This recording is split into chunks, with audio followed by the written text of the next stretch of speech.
Hey, it's Jabbo. I'm down here in the Bricklink store that I own. And I'm going to be answering some of your questions. That's what we do here on this channel, BrickTsar. This is a question all about Lego, and part of the Lego collecting hobby that I have led to this Bricklink store that a lot of people ask me about and ask questions about. We're going to cover three main questions in this video. So, one is, how do you find out the value of something that you're selling? Two, where can I buy that? And three, how do I find your Bricklink store?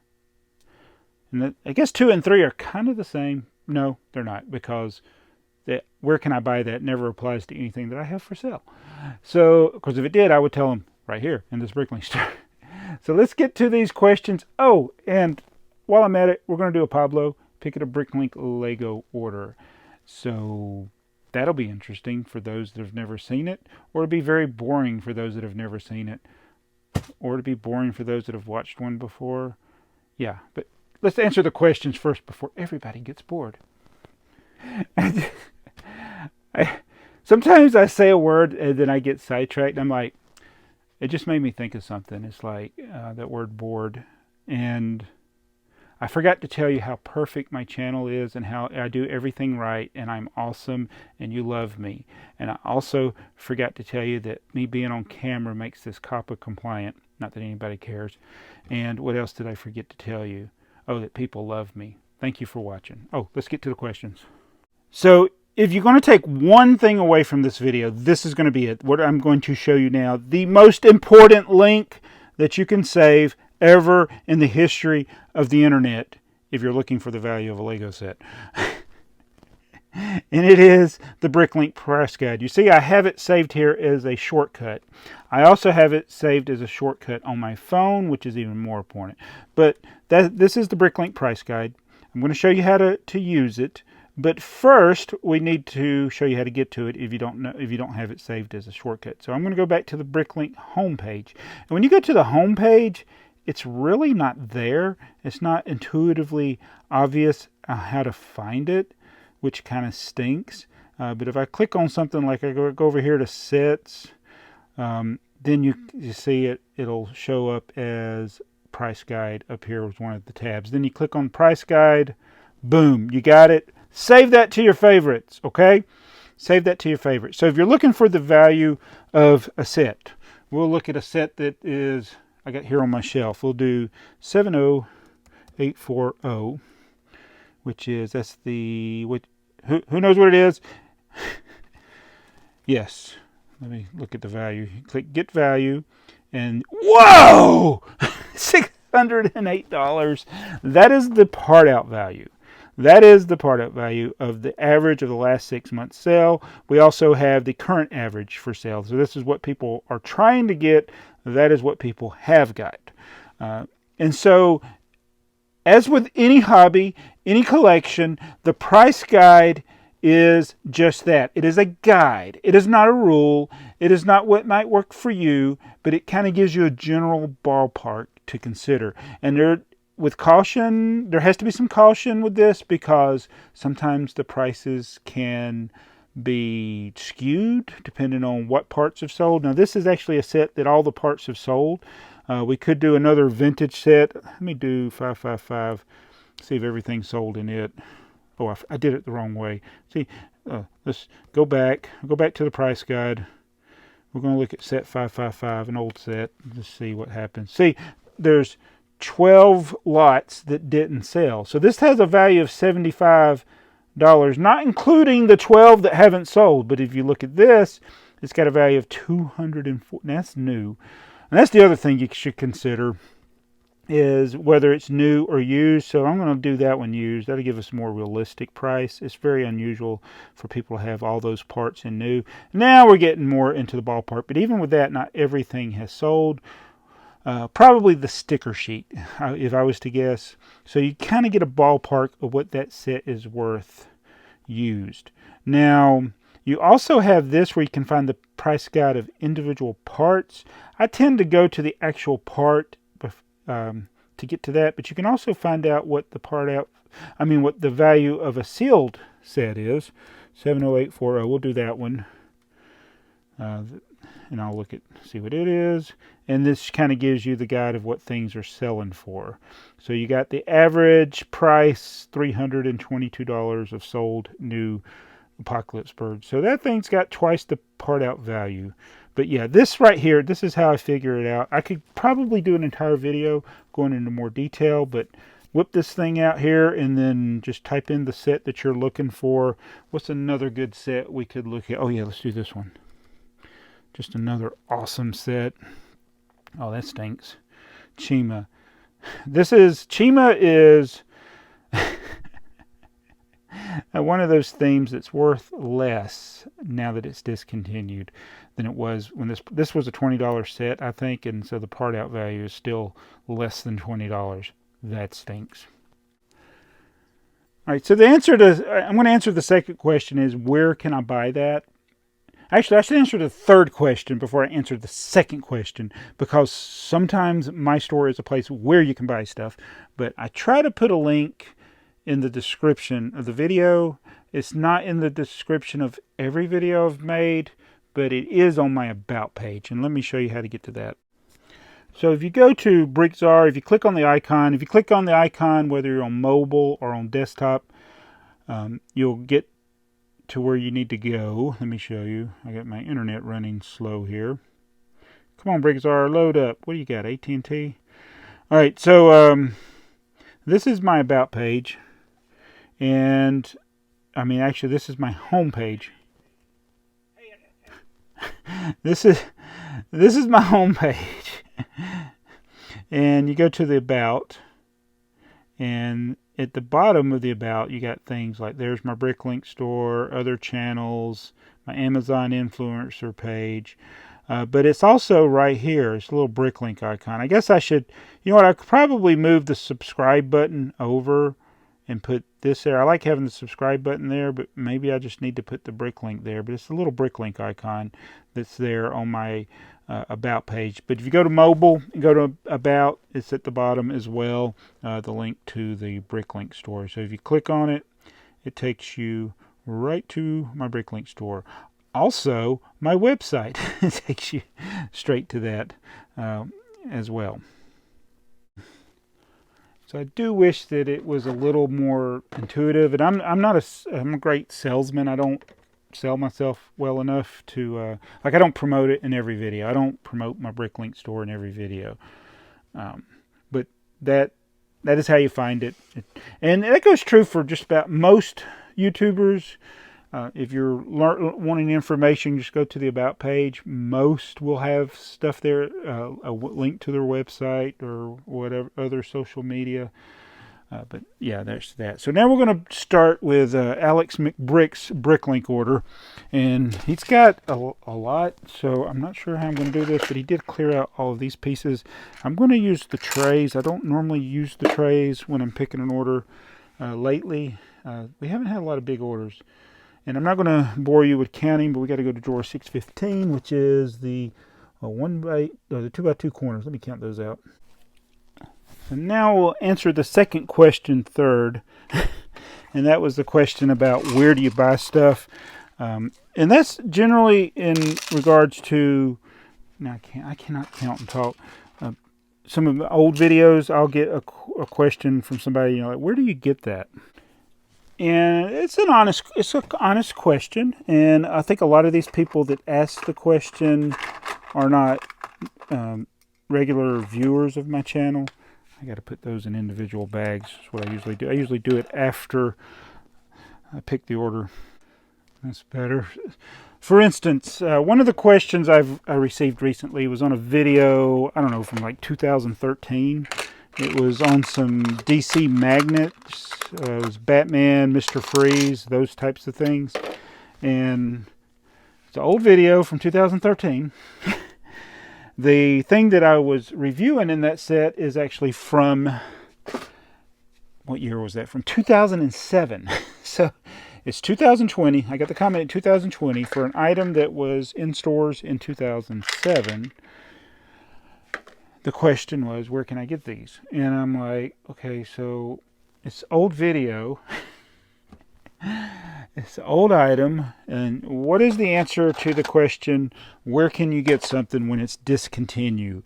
Pause the video and leave your comment below while I count these 40 pieces. So I went ahead and put them in a bag. So, did you come up with the answer? What is your answer? Where can you get stuff that is no longer in stores? Yes, you can get it from Bricklink or eBay. Bricklink or eBay. And so usually the answers to that question come down to usually one of three things. It's usually Bricklink, eBay, or Amazon. But when the older the set is and the more rare it is, the more likely it is that they're not going to find it, which that may be why they asked the question, because they can't find it. But if they can't find it, why should I go looking for it for them? So, yeah, I get that question, and it's like I get tired of saying, look on Amazon, look on Bricklink, look on eBay. Sometimes I don't even want to respond. Oh, I need another bag. Get that. 1818. Got all of these. I need to count to make sure they're all there. But yeah, so I get that question a lot, and a lot of times it's on old stuff, old discontinued stuff. In fact, one of the earliest videos I did was about a Connects roller coaster that was very expensive and very hard to find in 2012. It's 2020. You're not going to find it. Don't stop asking me. Look for yourself. Google it. Just type it in. Google it. Yeah, do that. So, but I have to understand that most people, number one, they're not going to be familiar with Bricklink. It's just not mainstream. That's more people in the Lego community. But people that are new to the Lego community may not be as familiar with it and may not realize that it sells. It's private sellers that will have very vintage stuff at times. Might be very expensive. Oh, how many of these did I need? Did he need all of them? Oh, yes, he wants all of them. All 6 of them. So I have to balance my, I don't want to answer that question again with, okay, this is a legitimate question from somebody who could be a potential viewer, maybe even a potential buyer to my store. What drawer was it in? I've already forgot. I hate it when I do that. I can't multitask. It's drawer 2628. He needs 20 of those. So it's just, it happens a lot. I get the question a lot. And I get nothing in return for that, for answering the question. And what I mean by that, I don't mean that the person should pay me for that answer. It's just that this is somebody who's not vested in my channel, because if they were, they wouldn't have had to ask the question. And they're probably not going to be watching too many other videos. So, it'd be nice if they were going to be like a regular viewer or something. In fact, people that are regular viewers or friends or people that I watch their channel, we kind of help each other with these types of things. Y'all may remember before Bricks for Chris deleted Bricks. Did I say Bricks for Chris? Bricks for Chris. Bricks for Chris. Bricks for Chris. Before he deleted his channel, one of the things, excuse me, one of the things that he was working on was getting all of the Lego clocks, the minifigure clocks. And he got all of them, but he was missing one, which was the Toy Story Alien. And the Toy Story Alien was only available in Japan, and it had a very limited release. So that's not one of those things you could go to a toy retailer here in the United States and find. And you couldn't find it on eBay. You'd search for it, you couldn't find it. You could find images of it on the internet, but you couldn't find anybody selling it on any website. And I just lost track of the count here. Okay, I got 30 now. So, Chris couldn't find it, but he knew how to look. He knew how to look on eBay. But as you know, when something's extremely rare and it's available in only certain countries, sometimes you're not going to find a U.S. seller that has that one item for sale. And if they do put it for sale, you got to be checking every week to see if they do list it. So it can be a very challenging proposition to find said item. In this case, it was the Toy Story alien. And as it would go, I was searching eBay one day and I happened to come across it. I don't remember if I specifically searched for it, but I found it for sale in the UK. I immediately bid on it, and then I was like, wait a minute. This is something Chris wants. So I need to not bid on it. And so I messaged him and said, Chris, I found one. It's in the UK, and and I think that buyer, he may not have been shipping to the US, but no, yeah, he was. But Chris went and bid on it, and the bidding immediately got up to $200. Ended up going for over $600, and he didn't win it. As it would go, coincidentally, now here's this item we've been looking for years. I found it, $600, ended up going for, and then same country. There was another seller that had it, but I think he didn't ship internationally, but Chris asked him if he would, and then the guy agreed to it, and then he bid on it, and he got it. I forget what he got it for, and the video's gone now, but Chris did win it, and that was one that BrickTsar had found. And I didn't find that one because it was on the UK only website, so Haley found it, and Chris was able to get it. So that was like teamwork and finding a very hard to find item. But I don't have time to do the research for everybody.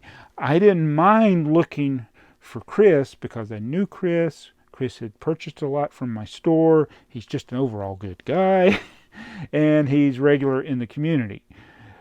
I just don't have time to do that for all the dozens or hundreds of people that ask, because my time is valuable to me. I'd rather be making this video. And of course, well, maybe you can make a video whenever somebody asks you to go look and see if I can find it.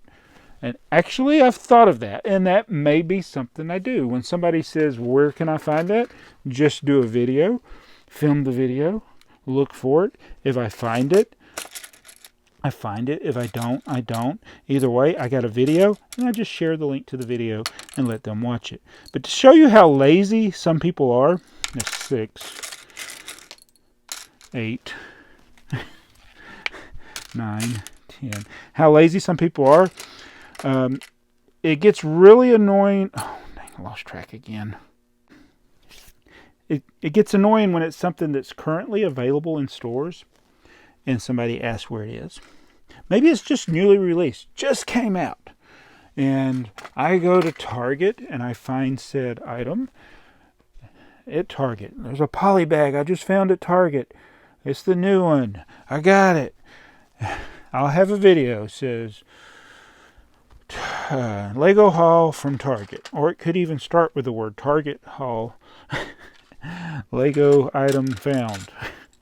I don't know how it would be worded, but I will literally have the word Target in the title. I will have that in the description at the first line. I will say it in the first 10 seconds of the video, and then you'll get the comment 2 years later or 2 minutes later. Where did you find it? I say it in the video, in the title, in the description, and I say it throughout the video, and then you got to ask me, where did I get it? That's just that. It's like, are they just trolling me? Is that what it is? Somebody just trolling me? Maybe that's what it is. I really honestly think it's people just seeing a picture, not being able to read or not taking the time to read. They see the picture in the thumbnail and they go and comment, where'd you get it? Where'd you get it? They don't even watch the video or read the title of the video. That is super annoying. Oh, wait a minute. 39.62. 39.62 right there. So I get that a lot. I still get that. And I think that there's other people, I'm sure, will tell you that they get that happening to them, where you say the answer to the question that's in the video. So sometimes it's when it's a recent video, I know if I said it, and so I generally will just ignore the question. Like if I just filmed a video yesterday about something and somebody asks a question and I know I said it in the video, I won't answer them. I won't reply. I definitely won't heart their comment. Sometimes I even delete their comment. I'm like, really? You couldn't take a second to read? And sometimes the question's answered in the first minute or two of the video. And so it's just like, I don't want to go through the comment section answering questions that are answered in the video. That defeats the purpose of making the video. My time is too valuable for that. You may be getting an extra one of these. I'll have to see. So, I guess it's good I saved the rant for the PABLO portion of the video. And it's just, I get the question a lot. Where did you get it? Where can I buy it?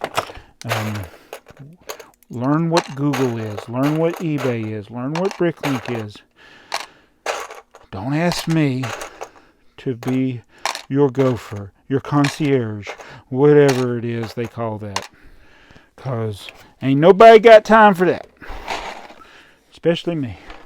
I barely have time to sleep.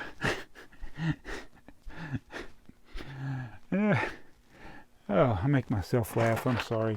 We got all of these. I hate these PABLO trays. This is one of those things. It's like I've had a few people lately offer to do things to review. Usually they just want to send you the item and that's it. And you do a review of it. I do not do those. And some of these were like, that was the case with the PABLO. And the PABLO, it's not a cheap product. What are you doing, Charlie? But it's just not working for me. And so the rest of these are in trays, which is going to be hard to do on the phone. So I'm going to just, because the tray system is just, it's worse than the PABLO. Because like, I got to get tray 15 there. So I'm going to pull all these out and come back. Alright, so that's Alex's order. It's a little messy. It's not as organized as if I was not talking while filming it. And hopefully I didn't make any mistakes. I need to go look at this other order. I actually got another one from another person that watches this on YouTube. This is from Frankie. And let me see. Yeah, he didn't get that part. And Charlie is messing things up. But I'm going to do Frankie's as a PABLO. But y'all will both get a signed brick. I'll give you one. And Frankie hasn't ordered from me before, so he will get one as well. And I appreciate the orders. And I got to pack all that up. All right, so I don't think that's the first time I've ranted on that question. You know, where did you get it? Again, I understand if you can't readily find something. But it's... Look at the video. Watch the video first, then ask the question. Or be involved. Don't be that. Don't make. I just wish it wouldn't be the only question. The only time I ever see that username, because that's the other thing I'll do. Sometimes I'll search instead of answering their question. I'll search to see other questions they ask, and that's their first comment. So then I guess okay, they're not familiar with me. They don't know me. It's just a dilemma I have right now. But I'm perfect, and everybody loves me. I'm a cool YouTuber, and I'm on camera, so I must be COPPA compliant. So, yay. Hashtag not boring. See you guys in the next video. Thanks, AlexMcBrick, for the order. Or is it AlexMcBrick? I really should check this stuff out better, especially to a paying customer. It is AlexMcBrick. AlexMcBrick. Thank you. Thank you guys for watching. Hope you enjoyed this video. If you watched this as it's almost like a podcast style, because I talked a lot and you didn't really need to see me picking the order, but you could if you wanted to. And I hope I helped with it, especially with the question about the part out value. If you have more questions about that, I could do that as a separate video, just part out value, the ins and outs of part out value, things to watch out for, especially with sealed sets, but I don't deal with sealed sets a lot. I'm mostly dealing with the part out value of brand new sets that are on stores now. Anyway, that's enough of this video. Tell me what I did wrong. Tell me what I did right. Tell me that I'm perfect and that people love me. And I'll see you in the next video. Bye.